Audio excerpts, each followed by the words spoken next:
എന്റെ വരുംകാലം ഡോക്ടറല്ലേ അത്? ഒന്ന് നിർത്തിക്കേ. വേണ്ട ദാസ, സ്വന്തം നിലമറന്ന് നമ്മൾ കളിക്കരുത്. നീ സൈക്കിൾ നിർത്തടാ ദാസ. വേണ്ട.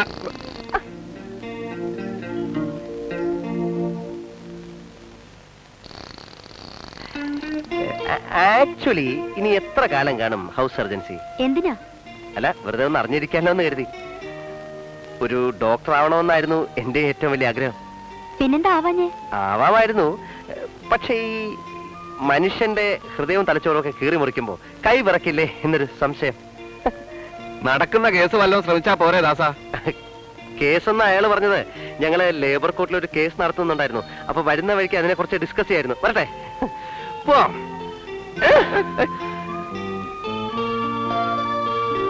നീ ഒരുമാതിരി മനുഷ്യനെ വടിയാക്കരുത്. വിഷം വാങ്ങിക്കാൻ പോലും ഇവിടെ കാശ് തകരുന്നില്ല. അതിന്റെ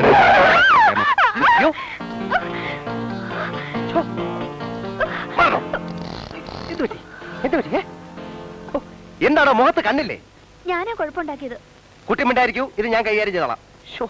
മിസ്റ്റർ, ശ്രദ്ധയില്ലാതെ റോഡ് ക്രോസ് കൊണ്ട് പറ്റിയതാ.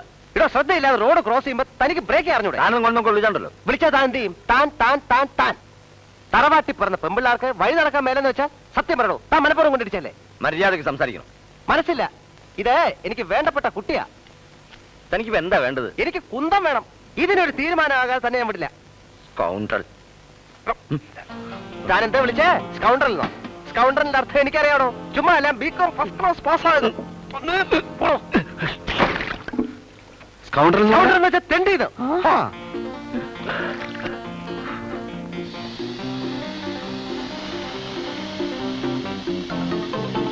തെണ്ടിന്നല്ലേ? ശരി. അഹങ്കാരം ഞങ്ങൾ സഹിക്കില്ല. ഇതെല്ലാവർക്കും ഒരു പാഠമായിരിക്കട്ടെ. ആയിരിക്കട്ടെ.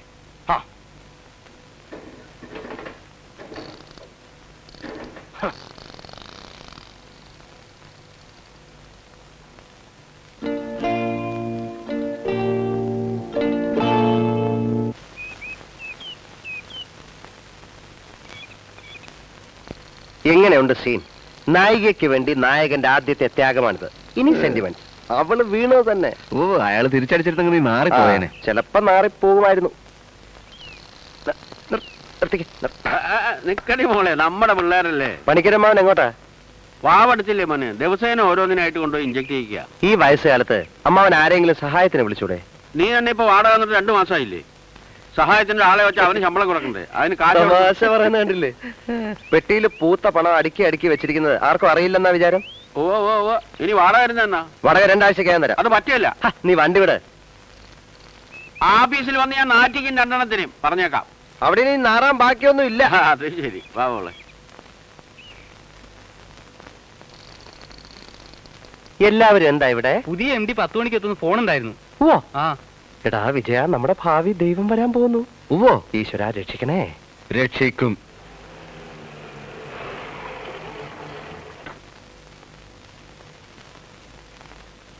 Hearty welcome to our office. Thank you. വണ്ടി കേടായി, ഞാനും ചെളി വീഴുകയും ചെയ്തു. Oh my God. വരൂ സാർ.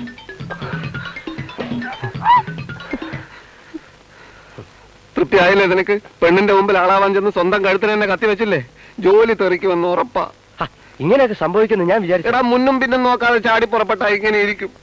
എന്റെ കഷ്ടകാലത്തിനാ ഞാൻ ആ വീലിന്റെ കാറ്റഴിച്ചു വിട്ടത്. നീ അപ്പൊ അങ്ങനെ ചെയ്തത് നന്നായി. ഇല്ലെങ്കിൽ ഈ കേസിൽ ഞാൻ ഒറ്റപ്പെട്ടു പോയനെ. ഏട്ടന്റെ ഭാര്യയുടെ താലിമാലയും മോഷ്ടിച്ച് നാട് വിട്ടോനാ ഞാൻ. മാസത്തിലൊരു 10 രൂപ വീതെങ്കിലും സ്വരുക്കൂട്ടി വെച്ച് മാലയും കൊണ്ട് വേണം വീട്ടിൽ ചെല്ലാനെന്ന് വിചാരിച്ചതാ. നടപ്പില്ല. ഈ ജന്മത്തിൽ ഇനി അത് നടപ്പില്ല. നീ അപ്സെറ്റ് ആവാതിരിക്കുക. എങ്ങനെയാണോ അപ്സെറ്റ് ആവാതിരിക്കുക? ആട്ടും തുപ്പാണേലും ഈ പ്യൂണിന്റെ പണി കൊണ്ട് കഞ്ഞി വെച്ച് കുടിക്കാനെങ്കിലും പറ്റുമായിരുന്നു. ഇനിയിപ്പോ എന്ത് ചെയ്യും? ബുദ്ധിപൂർവ്വം നീങ്ങിയാൽ നമുക്ക് രക്ഷപ്പെടാൻ വഴിയുണ്ട്. എങ്ങനെ?